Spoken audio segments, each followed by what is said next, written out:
अस्सलाम वालेकुम JKSSB supervisor वालों, कैसे हो आप सब। उम्मीद करते हो आप सभी ठीक होंगे। फाइनली आपका आज एग्ज़ाम हुआ है, तो आई होप आपने ये पेपर अच्छा किया होगा। बेसिकली पेपर की जो लेवल थी वो बेसिक आई थी, उतने भी डिफ़िकल्ट क्वेश्चंस नहीं आए थे। तो मेरे पास अभी ये जो पेपर सुपरवाइज़र का अभी रिसीव हुआ है, तो मैं यहाँ से आपको कुछ क्वेश्चन सॉल्व करके दूँगा यहाँ पे। तो मैं यहाँ से स्टार्ट करता हूँ। क्वेश्चन नंबर फर्स्ट पहले देखते हैं। विच of the following is not an essential feature of a community. Basically question में पूछा गया है कौन सा ऐसा कैरेक्टरिस्टिक्स है जो कम्युनिटी का नहीं है। अगर हम इसकी बात करेंगे यहाँ पर, बेसिकली मैंने आपको ये क्वेश्चन करवाया था। पॉपुलेशन बेसिकली इसका कैरेक्टरिस्टिक फ्यूचर होता है, एंड लोकलिटी ये भी होता है, एंड वी फीलिंग ये भी होता है, एंड स्मॉल साइज़ ये नहीं होता है इसका essential feature of a community. So question number 2 देखेंगे, who has defined an institution as a concept and structure। Basically ये उन्होंने मॉडरेट लेवल का क्वेश्चन पूछा है। एंड अगर हम सिलेबस की बात करेंगे, ये सिलेबस में ये क्वेश्चन बेसिकली वैसे तो नहीं था टॉपिक रिलेटेड किसी टॉपिक, बट इन्होंने आपको ऐसे ये क्वेश्चन पूछा है। सो अगर हम इस क्वेश्चन की यहाँ पर राइट आंसर की बात करेंगे, इसका यहाँ पर राइट आंसर होगा, वो होगा option D, that is RM MacIver, who has defined institution as a concept and a structure. Question number 3 देखेंगे, basic social institutions are those that are necessary for the survival of society. Which of the following is not considered as a basic social institution। आपको पूछा गया है दिए गए options में कौन सा ऐसा सोशल इंस्टीट्यूशन नहीं है जिसको कंसिडर्ड नहीं किया जाता है बेसिक सोशल इंस्टीट्यूशन। अगर हम बात करेंगे फैमिली, ये सोशल इंस्टीट्यूशन है। अगर हम रिलीजन की बात करेंगे, ये भी सोशल इंस्टीट्यूशन है। अगर हम स्टेट की बात करेंगे, ये भी सोशल इंस्टीट्यूशन है। बट इसमें जो इकॉनमी है वो बेसिकली सोशल इंस्टीट्यूशन नहीं है। So option D is the correct option. Question number 4, which of the following statements regarding society are true। Its people share a distinct culture, it occupies a particular territorial area, it is independent, it has a structure of interrelated roles। अगर हम इस question की यहाँ पर बात करेंगे, आपको पूछे गए हैं कौन से ऐसे स्टेटमेंट्स हैं जो सोसाइटी के रिगार्डिंग ट्रू है। अगर हम इस क्वेश्चन की यहाँ पर राइट आंसर की बात करेंगे, that will be option D, that is all of the above. It has a distinctive culture and it occupies particular territorial area and it is independent. It has a structure of interrelated rules. These are all the statements regarding society are true।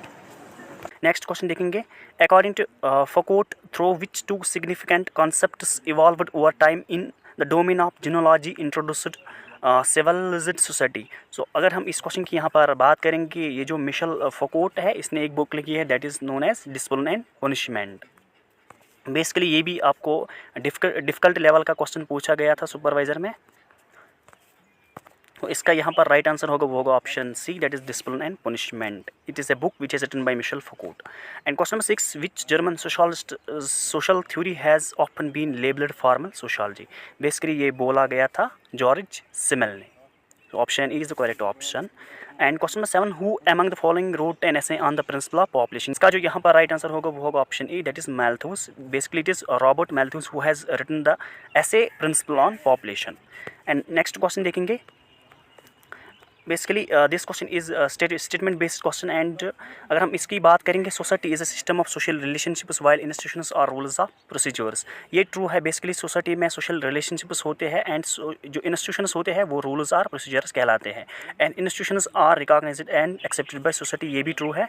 And institutions govern relationships between members of society, ये भी true है। And society represents human aspect while in institution is a social condition of conduct. इसमें ये जो option statements दिए गए, इसमें जो ये स्टेटमेंट्स दिए गए, ये सारे ट्रू है। इसका यहाँ पर राइट आंसर होगा, वो होगा option D, that is all of the एबो।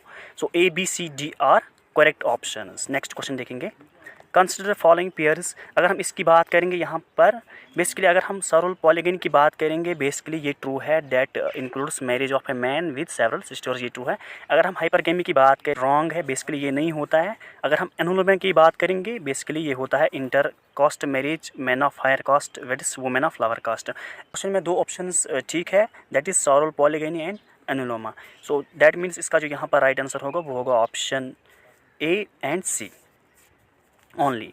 नेक्स्ट क्वेश्चन देखेंगे, क्वेश्चन नंबर 10, ये पूछा गया है ग्रुप में, सोशल ग्रुप में। बेसिकली ये आपका सिलेबस में नहीं है, इन्होंने ये आउट ऑफ टॉपिक्स में पूछा है। अगर हम यहाँ पर बात करेंगे, मिलर इसने बेसिकली दिया है यहाँ पे अगर हम इसकी बात करेंगे बेसिकली इसने दिया है, मिलर ने दिया है वर्टिकल एंड हॉरिजेंटल। अगर हम टॉनिस की बात करेंगे इसने बेसिकली जिमिनशाफ्ट एंड जिसेलशाफ्ट की बात की है तो कम्युनिटी एंड इंस्टीट्यूशन से आएगा। एंड पोरक एंड बुर्जिस बेसिकली इसमें ये आएगा, सी आएगा फोर्थ से positive and negative, and Giddings आएगा टेरिटोरियल नॉन टेरिटोरियल। सो इसका इस क्वेश्चन का यहाँ पर राइट आंसर होगा वो होगा option C, that is A is equal to 2, B is equal to 1, C is equal to 4 and D is equal to 3। Next question की बात करेंगे यहाँ पर, which of the following is a commonly cited factor contributing the gender pay gap. इस question का अगर हम right answer की बात करेंगे that will be option B, that is occupational segregation is the most commonly cited factor contributing the gender pay gap. Next question देखेंगे, अगर हम क्वेश्चन नंबर 12 की बात करेंगे बेसिकली फील्ड थ्योरी जो है वो कोविड लेविन ने दी है, एंड एक्सचेंज थ्योरी वो जॉर्ज ह्यूमन्स की है, and psycho social development theory के एरिक्सन ने दिया है, एंड सोशल कन्फ्लिक्ट थ्योरी ये लेविस क्लोजर ने दिया है। हम इस क्वेश्चन की यहाँ पर राइट आंसर की बात करेंगे that will be option A, that is A is equal to 2, B is equal to 1, C is equal to 3 and D is equal to 4। Next question देखेंगे, what type of treatment is often used for OCD। अगर हम इस question की यहाँ पर right answer की बात करेंगे that will be option A, that is cognitive behavioural therapy is a type of treatment is often used for OCD। Next question देखेंगे, question number 14, which international convention is specifically dedicated to the elimination of all forms of discrimination against women। अगर हम इस question की यहाँ पर right answer की बात करेंगे that will be option B, that is CEDAW, convention on the elimination of all forms of discrimination against women. Next question देखेंगे, Which of the following correct lists Erickson's first 4 stages of psychosocial development in the correct order। अगर हम इस question की यहाँ पर right answer की बात करेंगे that will be option A, that is trust vs mistrust, autonomy vs shame and doubt, and initiative vs guilt, and industry vs inferiority। So option E is the correct option of the question। Question number 16 की बात करेंगे, identify the correct sequence in stages of development given by fried.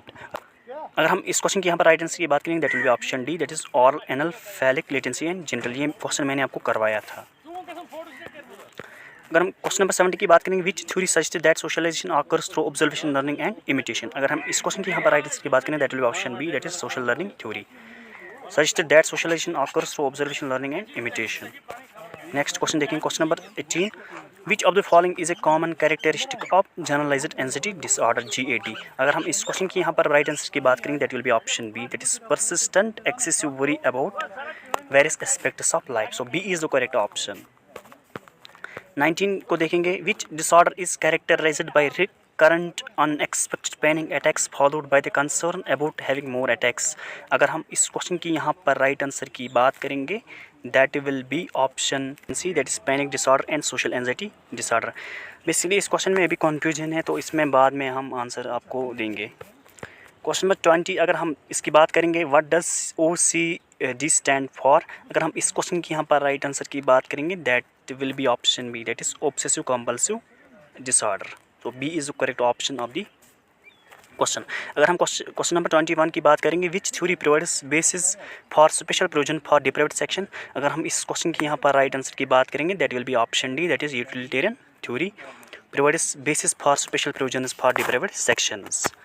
Question number 22 अगर देखेंगे, who was the founder of the international committee of the red cross society. अगर हम इस question की यहाँ पर राइट आंसर की बात करेंगे that will be option A, that is Henry Dunant, who was the founder of the international committee of the red cross society. So next question दूसरे वीडियो में देंगे आपको, तब तक के लिए अल्लाह।